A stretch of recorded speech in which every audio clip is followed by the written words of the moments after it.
New Orleans, New Year's Day. The Sugar Bowl's coming up. The city's electric. But then at 3:45 a.m. on Bourbon Street, it all turns into a nightmare. And that's what we're diving into today, this horrific attack. We're going to try to put together what we know based on statements from the FBI, the city of New Orleans, and we've also got some really powerful eyewitness accounts from the Associated Press. It is kind of striking when you think about it. The contrast. The whole city's getting ready to celebrate the Sugar Bowl. And this sudden violence. Yeah, and picture this. You're on Bourbon Street, you're surrounded by people having a good time, and out of nowhere, a pickup truck just plows through the crowd. The AP reports, they describe just chaos. Bodies in the street, people screaming. It's just a whirlwind of confusion and terror. Yeah. The mayor's office called it a mass casualty incident, and unfortunately the numbers that came out later were just devastating. 10 people killed. At first, later the coroner updated it to 15 dozens more injured, including 2 NOPD officers. The city, though, I gotta say, jumped into action right away. Mayor Cantrell signed that emergency declaration telling people to avoid the area, and OEMS got extra units down there really fast. Yeah, they were really efficient. They were getting people to hospitals quickly. They even put out a list of the hospitals so families could find their loved ones. Yeah, that rapid response, it really speaks to their preparedness, especially during something as big as the Sugar Bowl. They were clearly thinking ahead, not just about containing the immediate situation, but also, like you said, thinking about those families who would be desperately searching for their loved ones. Now let's talk about the attacker, Shamsud-Din Jabbar, 42 years old from Texas. The FBI confirmed he was killed in a shootout with police after he got out of the vehicle and fired at officers. And here's where it gets really chilling. They found an ISIS flag in his truck, and it turns out he was a U.S. Army veteran. So this is where the puzzle gets a lot more complex. We know from President Biden's statement that Jabbar had posted videos online saying he was inspired by ISIS, saying he wanted to kill people. So this wasn't just some random act. This seems like it was planned. It was driven by ideology. And then you add on top of that these divorce records that the AP found. They show that Jabbar was struggling financially in the year leading up to the attack. So was this all ideology, or was there something personal mixed in there too? Did those money problems play a role? Did they make him more vulnerable to extremist ideas? I think that's the key question here. And it actually connects to something the FBI has been warning about for a while now, an elevated terrorism threat. Yeah. And they say it's connected to the Israel-Hamas war. So if Jabbar was inspired by ISIS, this attack could be part of a much bigger trend, a really disturbing global trend. But that financial piece, that adds a whole other layer that we need to look at more closely. Early on in the investigation, officials said they didn't think Jabbar acted alone. They even suggested there might be other suspects out there. And this led to a pretty tense exchange between a reporter and Governor Landry. He really seemed to get irritated when he was asked why officials were so sure about that. Right. And that's where this detail that the AP uncovered comes in. A Louisiana State Police bulletin. That bulletin says that surveillance footage actually shows 3 men and a woman planting one of multiple IEDs. Wait, multiple IEDs? So this wasn't just one guy in a truck. This sounds like a much bigger operation. And then there's the fact that the truck was rented through Turo, so that raises all sorts of new questions. Who else was involved? How long had they been planning this? Was this part of something even bigger? Yeah, those are exactly the questions that investigators are trying to answer right now. Absolutely. And as they're digging into all of that, there's also the immediate response that we need to talk about. Taking care of the victims, making the areas safe, supporting everyone who's been affected by this. Right, it's all connected. We have the immediate needs, and then we have this much larger investigation that's going to take a lot of time. And this attack, it didn't happen in isolation. This backdrop of global tension, especially the Israel-Hamas war that's been going on, it adds another layer of complexity to all of this. Absolutely. The FBI had been saying that the risk of terrorism was higher, and they specifically mentioned groups inspired by ISIS, and now this attack happens. So unfortunately, it really seems to line up with those warnings. It shows how interconnected things are globally, and how dangerous these extremist ideologies are. They can pop up anywhere, even in a place that seems peaceful. Yeah, it really makes you think. Even during a celebration like New Year's, you're not immune to what's going on in the rest of the world. And it brings up a really important question. What does all this mean not just for New Orleans, but for other cities all around the world? That's where things start to get really interesting. Because this wasn't just a tragedy. It could actually be a turning point in how we think about security in public spaces. Especially with how this attack was carried out. A vehicle attack, it's low-tech, it's hard to predict, and it can cause a ton of damage. And we've seen this tactic used in other parts of the world with awful results. So what happened in New Orleans could make other cities rethink their security strategies. Exactly. And then you have to think about the impact on events, like the Sugar Bowl. They had to postpone it. This makes sense. But that sent shockwaves through the city and beyond. It disrupted this huge event, hurt the economy, and it raises some serious questions about how to keep people safe at these kinds of gatherings in the future. So are we going to see a lot more security at sporting events, concerts, festivals? I mean, what's that going to look like? How do you balance keeping people safe with letting them gather and celebrate and not feel like they're living in a state of fear all the time? Those are tough questions, Hmm. and there's no easy answers, but they're questions we can't avoid anymore. And then there's the impact on the city itself. We've talked about the tragedy fund and the FBI tip line. But what about the longer term impact? How are people in New Orleans going to cope with this emotionally? How will this affect them psychologically? This attack targeted the heart of what makes New Orleans so special. That vibrant culture, the sense of community, the love of celebration, and to have that sense of safety shattered, especially during a time like New Year's. It's a wound that's going to take a long time to heal.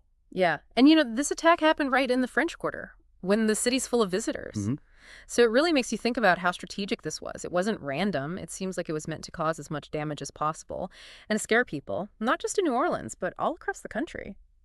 And speaking of damage, Yeah. you mentioned earlier that the city's vehicle attack barrier system was actually being repaired at the time. And we know that Jabbar drove right around a police car that was trying to block traffic from getting onto Bourbon Street. So was he aware of that vulnerability? Did he exploit it on purpose? That's a pretty scary thought. It would mean that he really planned this out in advance, that he knew about those barriers being down. And that makes this whole thing even more disturbing. So we've been talking about the possible motives behind this attack, this mix of ideology and personal issues.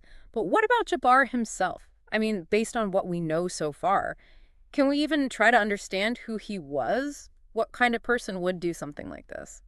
Well, it's still early, and the investigation is ongoing.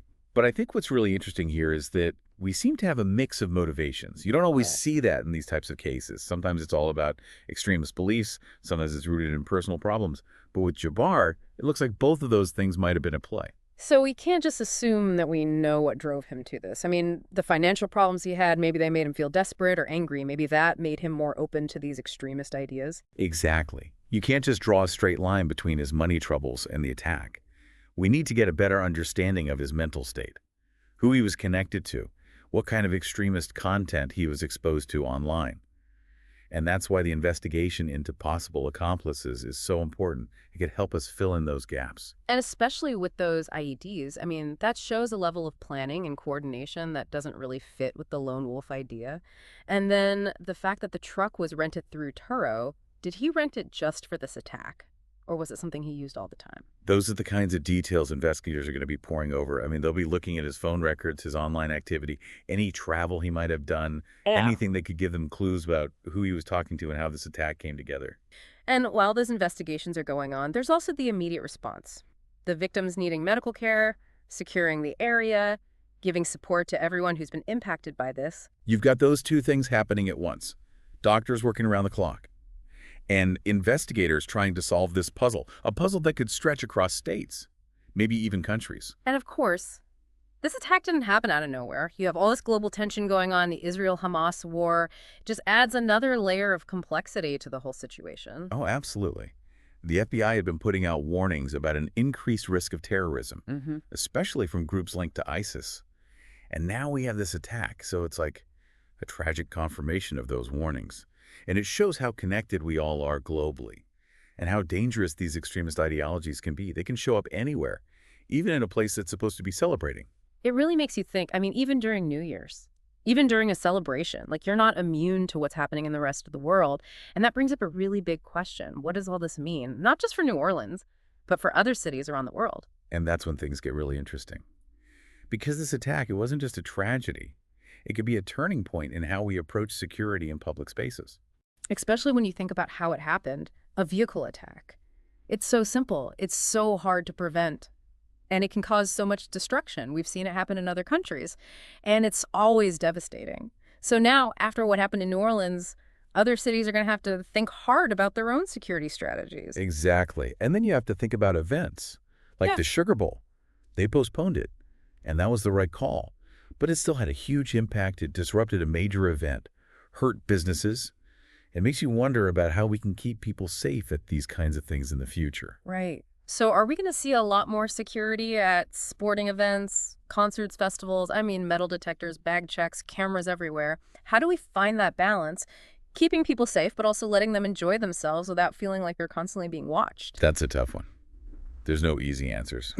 But we have to start talking about it. We can't ignore these questions anymore. And then you have the impact on the city of New Orleans. We talked about the tragedy fund and the FBI tip line. But what about the longer-term effects? How are people going to deal with the trauma of this? How will this change the way they feel about their city? You know, New Orleans is known for its energy, its joy, its sense of community. And this attack, it hit right at the heart of that.